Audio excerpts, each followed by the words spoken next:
As of the recording of this video, the new expansion, The War Within, is less than 3 weeks away. Well, I've come up with a list of 10 things that you can do while you wait for The War Within to come out. Some of the things on this list are things that you definitely should do before The War Within comes out, while the other things are just fun time fillers. If you have any suggestions of your own, I'd love to hear them down in the comments. Let's get started. Now, this list is not going to come in any particular order, and at number 1, I want to put the Mage Tower. The Mage Tower is a fun and challenging event that you can do on any spec, and there's a ton of good reasons to do it. Every class has a unique armor transmog that you get once you complete it on one of your specs, and there's a meta achievement that you get if you're able to complete every single challenge in the Mage Tower, which you can do across multiple characters, or if you have complete mastery over one class, you could even complete it over just a few characters using most of their specs. Now, I'd already finished this meta achievement and gotten the Soaring Spell Tome book, which is one of my favorite mounts in the game, mostly because of the difficulty of the achievement. But this is definitely worth putting some time into because it's fun,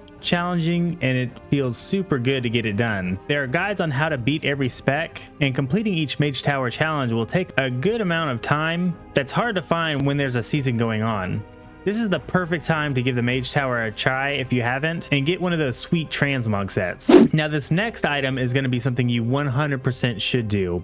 If you're anything like me, your bags are a complete mess at all times. I am so bad at keeping my bags clean, but there's nothing better than going into the new expansion with a fresh and clean inventory. But we definitely shouldn't stop at just our bags. Once you've gotten your bags clean, head on over to your bank and get rid of anything that you won't need in the upcoming expansion. Any crafting reagents, I would say go ahead and throw on the auction house and see if you can get as much gold as you can before the new expansion comes out. And go through it and get rid of those items that you just won't ever use. One of the features I always forget about is void storage. So any of the, maybe your Legion legendaries or other items that you want to keep, you know, kind of forever but won't ever actually have in your inventory, it's a good idea to throw those over in your void storage. And while we're on the subject of cleaning things up, open up your quest log and get rid of all your quests. You know you're not going to be sitting around in the Dragon Isles yearning to complete these quests if they're still sitting in your quest log right now.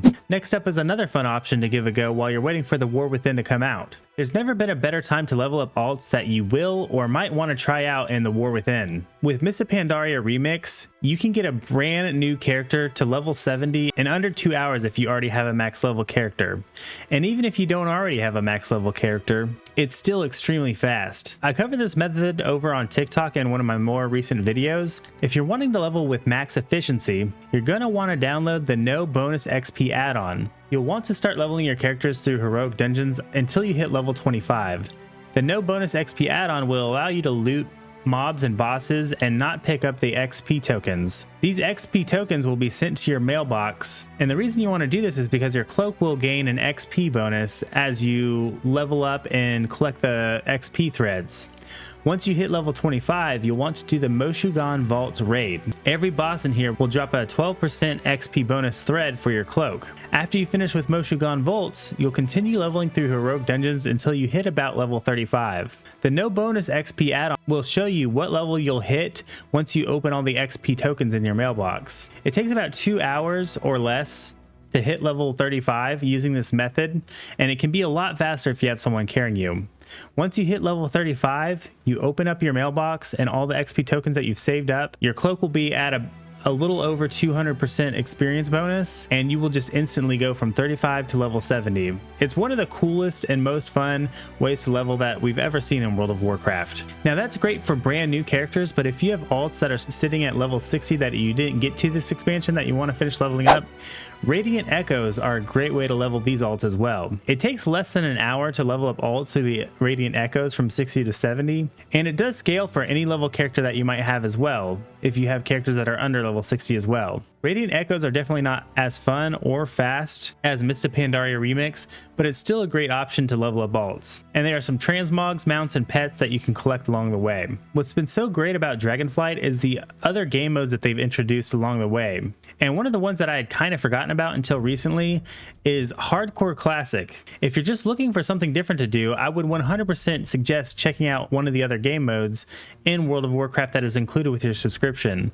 Whether it be Classic Era, Classic Hardcore, Season of Discovery, or Cataclassic, all of these game modes have something to offer that might scratch that itch that you have to play the game that retail just isn't hitting right now. For me, leveling up through Classic Hardcore was something I really enjoyed when it first came out, but I got away from as Season of Discovery and retail were releasing so much content. It's been really nice to have this lull period in retail that allows me to go back and play Hardcore without feeling like I'm missing out in some of the different game modes. If you haven't yet, I would definitely suggest giving Hardcore a try. Next up, I want to talk about a sleeper, especially if you don't PvP regularly.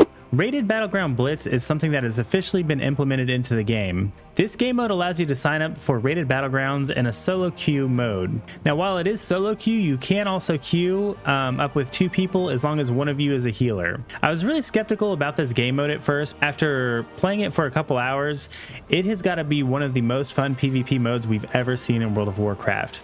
They've completely changed up almost every map included in the rotation to make it more fun and to make the games a lot faster. Like I said, I was skeptical about it at first, but this might be one of my main game modes I play once the War Within comes out. I would definitely suggest giving this a try in the pre-patch because it is insanely fun. Another thing you can work on while you're waiting for the War Within to come out is catching up on your Dragonflight reps. A lot of catch-up mechanics have been implemented over the 2 years that Dragonflight has been out that will allow you to grind out these reps really fast. And once the new expansion is out, you're not going to want to have to come back to grind out these reps if there are rewards you want to get in the future. Now is the perfect time to work on these reps while there are still players in the Dragon Isles and while there's not much else to do. Coinciding with that is the next item on our list, which is to work on the meta achievements. Both Shadowlands and Dragonflight have huge meta achievements that give you an awesome reward. Dragonflight is Tyven, the huge dog, and Shadowlands is the Jailer's Shadehound that was used for the gladiator mounts, but without armor. These meta achievements are truly huge undertakings, and whenever I open up my achievement tab to look at them, I just get completely overwhelmed. It's personally not something I'm going to do, even though I would really like to go back and do the Shadowlands meta achievement. But if you're into just grinding things out, these meta achievements are the perfect way to spend your time. While you might want to do the meta achievement for the title and the reward, there are also tons of other cosmetics, transmogs, and mounts that you'll get along the way to achieving these meta achievements. For several of these achievements, there are time-gated portions of them, so get started now, and it's entirely possible that you could get it done by the time the War Within comes out. The next item on the list is an oldie but a goodie, and that's just doing transmog and mount runs. If you haven't heard of this website, I would highly suggest checking out simplearmory.com. This is a website where you can look up your character and it will show every single mount in the game and what you've collected and what you haven't. It'll also tell you where to get each mount. And while you have the downtime, this is a great time to farm out these different collectibles. Now, I did say that this website mainly focuses on mounts, but it also shows battle pets and other collectibles as well. And while you're collecting these mounts, you can also take advantage of the transmog changes as well. In 11.0, Blizzard made it so that you will collect any transmog that you pick up regardless of the armor type. And it has been absolutely awesome running old raids and getting multiple transmogs off of each raid boss. Now is a great time to just run through your old favorite raids and collect what you can. This next item, I wasn't sure if I was going to include it on this list because I was a little skeptical about whether or not it would be fun. I had several viewers telling me World PvP is fun, but I just wasn't so sure. After trying it out for about 30 minutes though, I knew I had to include it on the list. And what that item is doing World PvP. Group up with a couple friends and just go out into the world and harass other players. Yes, it's kind of toxic, but it is so much fun. And if you have war mode turned on and your enemies do too, it's free game. You can go throughout the Radiant Sparks or just go out in the Dragon Isle and see what chaos you can stir up. And last but not least on this list is working on your Lore Master achievements. The Lore Master achievements are achievements that you get for completing every quest in every zone throughout specific expansions. This is something I've wanted to work on forever, but I feel like I never had the time to do, and now is the perfect time to get that done. I feel like when you're leveling to hit max level, you don't worry about the quests at all, but taking the time to go through every single quest in a zone and complete them and see how the story of the zone melds together is actually really fun. And I would highly suggest knocking out a few of the Lore Master achievements while you're waiting for the new expansion to come out. And those are my suggestions for what to do while you're waiting for the new expansion. If you have any other suggestions, please leave them down in the comments because I would like to know what else I should be looking out to do as well. If you like this video, make sure to drop me a thumbs up and subscribe to the channel. And I'll see you guys in the War Within.